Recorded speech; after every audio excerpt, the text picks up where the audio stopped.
आपल्या घराघरामध्ये साजरा होणारा कष्टकरी शेतकऱ्यांचा, विशेषतः आपल्या माता भगिनींच्या हा वाण देण्याचा सण आणि या भोगी सणाच्या आणि उद्या मकर संक्रांतीच्या मी आपल्याला मनापासून खूप खूप शुभेच्छा देतो। उद्या सगळेच लोक तिळगुळ घ्या, गोडगोड बोला बोलत सांगत असतात, करत असतात आणि या पूर्वसंध्येला हा आपण विद्यार्थी वसतिगृहाचा अतिशय महत्त्वाचा कार्यक्रम आपण आयोजित केला आणि म्हणून मगाशी तटकरे साहेब म्हणाले तिळगुळ घ्या, गोडगोड बोला। ॲडव्हान्समध्ये मी आपल्या सगळ्यांनाच आणि सर्व कुणबी बांधव भगिनींना, मातांना, सगळ्यांना उद्याच्या ॲडव्हान्समध्ये मकर संक्रांतीच्या शुभेच्छा देतो। आपल्या सगळ्यांना पुन्हा एकदा कार्यक्रमाच्या मनापासून शुभेच्छा। खरं म्हणजे आजचा हा दिवस आपल्या सगळ्यांच्या दृष्टीने अतिशय महत्त्वाचा आहे। खरं म्हणजे किती आपल्या लोकांनी प्रयत्न केले, समाजोन्नती संघाने अनेक प्रकार त्यासाठी कष्ट घेणाऱ्या, धडपडणाऱ्या, धावपळ करणाऱ्या सर्वांचं मी मनापासून अभिनंदन करतो। शेवटी एखादी वास्तू, एखादा प्रकल्प उभा राहण्यासाठी, उभा करण्यासाठी काही वेळ जातो, परंतु जेव्हा प्रयत्न करणारे प्रामाणिक असतात, एका तळमळीने काम करत असतात, तेव्हा अशा प्रकारचे प्रकल्प उभे राहतात आणि पूर्णही होतात। आणि म्हणून या वसतिगृहासाठी यथाशक्ती ज्यांनी ज्यांनी योगदान दिलं त्या सर्वांचं मनापासून मी अभिनंदन करतो, त्यांना सगळ्यांना शुभेच्छा देतो। समाजाच्या योगदानातून समाजोपयोगी ते शिक्षणाच्या क्षेत्रात असं भरीव काम होणं हे आपल्या सगळ्यांच्या दृष्टीने महत्त्वाचं आहे। आणि म्हणून या वास्तूमध्ये आपले विद्यार्थी राहतील, शिक्षण घेतील आणि हे तरुण जे आहेत, विद्यार्थी आहेत, हे आपल्या देशाचं भवितव्य आहे। आपला देश हा तरुण देश आहे, जगामध्ये भारत देश हा तरुण देश आहे आणि म्हणून अशा प्रकारची हॉस्टेल जी आहेत ही काळाची, समाजाची गरज आहे आणि आपल्या महाराष्ट्राला अशा प्रकारच्या सामाजिक कार्यामध्ये पुढं असणाऱ्या संस्थांचा वारसा लाभलेला आहे। या संस्थांनी नेहमीच महाराष्ट्रामध्ये इथल्या सर्व जातीपातीचं हित पाहिलेलं आहे, लोकाभिमुख कामांचा डोंगर उभा केलेला आहे आणि त्याचं एक मूर्तिमंत रूप म्हणजे आज या ठिकाणी कुणबी विद्यार्थी वसतिगृहाचं उद्घाटन होतं आहे, हे मी आवर्जून या ठिकाणी नम्रपणे सांगू इच्छितो। आणि शिक्षण आणि शैक्षणिक सुविधांमध्ये महाराष्ट्र पुढं आहे, त्याचं कारणही आपल्या या अशा संस्था आहेत। कारण अशा अनेक संस्था पुढं येतात, अनेक सामाजिक बांधिलकी, सामाजिक भान ठेवून आपण या समाजासाठी काहीतरी देणं लागतो या भावनेने अशा प्रकारची कामं होतात आणि अशा प्रकारच्या संस्था उभ्या राहतात। खरं म्हणजे आधुनिक महाराष्ट्राच्या जडणघडणीत जेवढा सरकारचा वाटा आहे तेवढाच वाटा आपल्यासारख्या संस्थांचा देखील आहे, हे मी या ठिकाणी सांगू इच्छितो। या संस्था उभ्या करण्यात खस्ता सोसणाऱ्या, बदरमोड करणाऱ्या पदाधिकारी सदस्यांचंही यामध्ये मोठं योगदान आहे आणि त्यांचं योगदान देखील आपल्याला विसरता येणार नाही। पुरोगामी महाराष्ट्राने अशा संस्थांना नेहमीच पाठबळ देण्यास पुढाकार घेतला आहे। समाजाला उभा करणाऱ्या या घटकांना साथ देण्यात कुठली कसर ठेवली नाही। त्यामुळेच महाराष्ट्रात आधुनिक शैक्षणिक सुविधांचं जाळं उभं राहिलं आणि ते आपल्या समोर आहे। आणि म्हणून मी आपल्याला या राज्याचा मुख्यमंत्री म्हणून या समाज बांधवांसाठी जे जे काही करता येईल ते नक्की या ठिकाणी केलं जाईल, एवढंच मी या प्रसंगी सांगतो।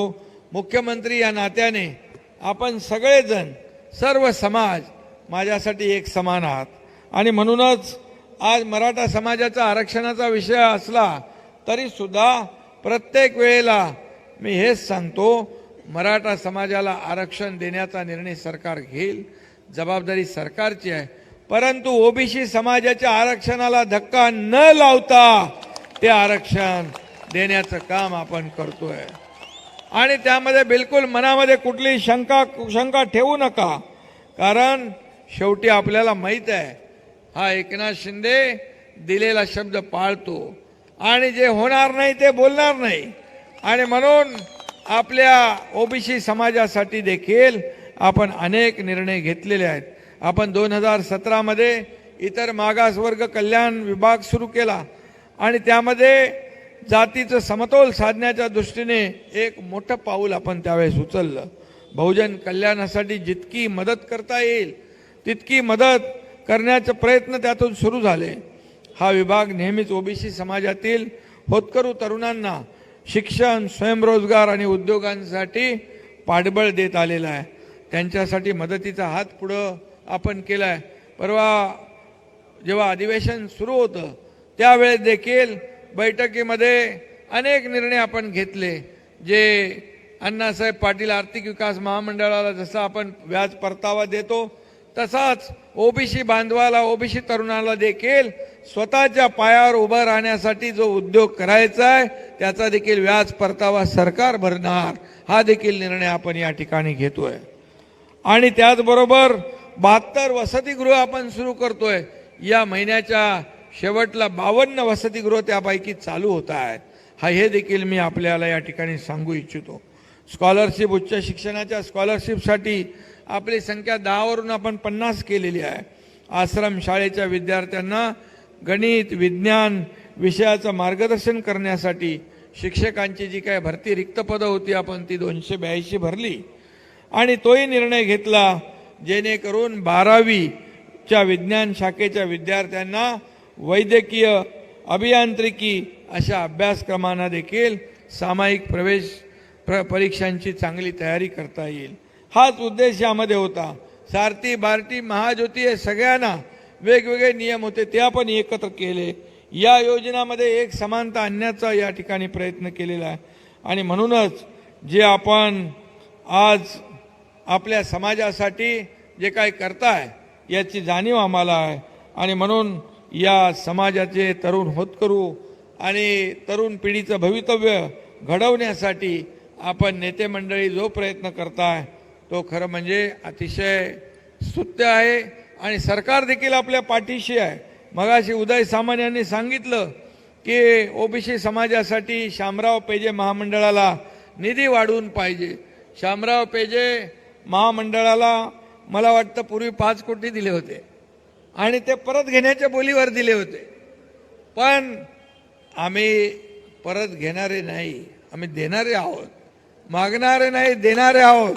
आणि तेव्हा आपण 7 कोटी रुपये आरटीजीएस करून टाकले तातडीने. आणखी 7 + 5 12 कोटी रुपये आपण दिले. आणि ओबीसी समाज हा आपला समाज आहे आणि जे काही आपल्याला आपल्यासाठी करता येईल ते आपण नक्की करू. परेलच्या वास्तूला देखील निधी पाहिजे, तो देखील दिला जाईल. एवढं या रत्नागिरी जिल्ह्यामध्ये तालुक्यात येते कुणबी भवन, तुम्ही तर मानताच आहे उदय सामंतजी. त्यामुळे तुमच्याकडे MIDCत पैसे पण भरपूर आहेत, त्यामुळे चिंता असणार नाही. ओबीसी समाजासाठी आपण 10 लाख घर बांधण्याचा देखील निर्णय घेतलेला, आपल्या सरकारने निर्णय घेतलेला आहे. त्यामुळे त्याचबरोबर कुणबी समाजाच्या वाड्या वस्त्या जिकडं आहेत तिथं देखील हा एकनाथ शिंदे सर्व सुविधा दिल्याशिवाय राहणार नाही, हे देखील मी या ठिकाणी सांगू इच्छितो. कारण शेवटी मूलभूत सोयी सुविधा देणं हे सरकारचं काम आहे. आणि म्हणून सरकार कुठेही मागे पडणार नाही, सरकार कुठेही हात आकडता घेणार नाही. आणि मी पुन्हा एकदा आपल्याला सांगतो, काही लोक आपल्याला काही सांगत असतील, परंतु सुरुवातीपासून मागच्या वेळेस देखील आपण मराठा आरक्षण दिलं त्यावेळेस देखील आपली भूमिका तीच होती. मराठा आरक्षण देताना ओबीसी आरक्षणाला धक्का न लावता आपण आरक्षण दिलं.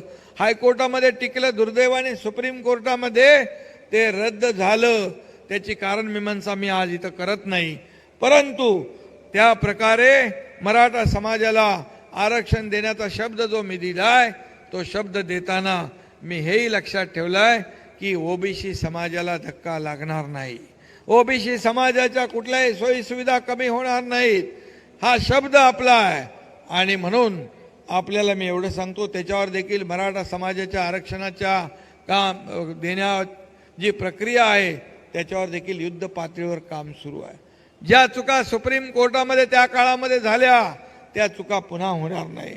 काही ठिकाणी आपल्याला जे काही आता मी कुठे या सभेमध्ये टीका करत नाही, परंतु ज्या वेळेस जे सत्य बोलणं आवश्यक आहे, या सत्य बोलण्याला आवश्यक आहे तिथं ते बोलावंच लागेल.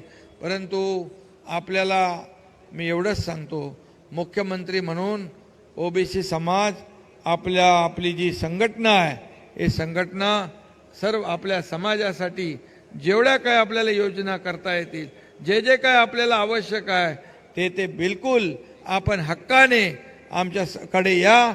हा एकनाथ शिंदे आपल्या हक्काचा माणूस समजा आणि त्या ठिकाणी कुठेही दुजाभाव बिलकुल कुणाची बरोबर करता येणार नाही, कारण शेवटी आपण सर्व एक आहोत.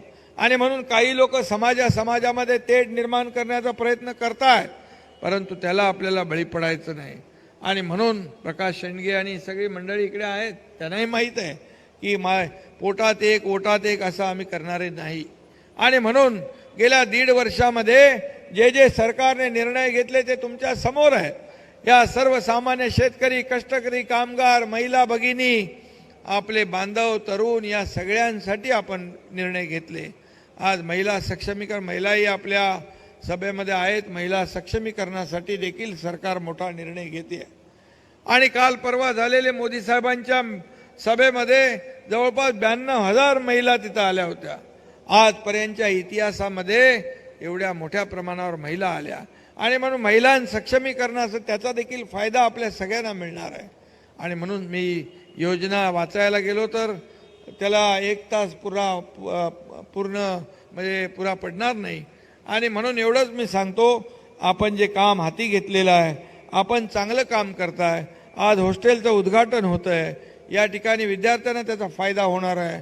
आणि तालुका तिथं हे आपलं जे कुणबी मगाशी समाजाच्या वाड्या वस्त्यांवर तर मी सांगितलं, परंतु आपले उदय सामंत यांनी सांगितलं की तालुका स्तरावर कुणबी भवन बांधण्याचं त्याला देखील एकनाथ शिंदे पूर्ण आपल्या पाठीशी आहे, काळजी करण्याची आवश्यकता नाही. शेवटी समाज जेव्हा एकत्र येतो तेव्हा विचारांची देवाणघेवाण होते. काही प्रश्न सुटतात, काही छोटे असतात ते लगेच सुटतात, मोठे असतात त्याला वेळ लागतो. परंतु एकत्र येण्याने, समाज एकत्र येण्याने हे सगळ्या बाबी ज्या अडचणी आहेत त्या सोडवल्या जातात. कारण समाज एकत्र येणं ही काळाची गरज आहे, समाजाची गरज आहे. आणि म्हणून हे सरकार आपलं आहे, हे सरकार सर्वसामान्य लोकांचं आहे, सर्वसामान्यांच्या आयुष्यामध्ये बदल घडवणारं सरकार आहे. आणि म्हणून आपल्याला मी पुन्हा एकदा आजच्या कार्यक्रमाला मनापासून खूप खूप शुभेच्छा देतो. पुन्हा एकदा उशीर झाल्याबद्दल दिलगिरी व्यक्त करतो. आणि या हॉस्टेलचं उद्घाटन झालं असं मी आधीच जाहीर केलं आहे, त्याचं आपल्याला उद्घाटन तिथे जाऊन करायचं आहे. आणि सर्व व्यासपीठावरचे सर्व मान्यवर, आपण सगळेजण, या सगळ्यांचं मी पुन्हा एकदा मनापासून अभिनंदन करतो. धन्यवाद. जय हिंद, जय महाराष्ट्र.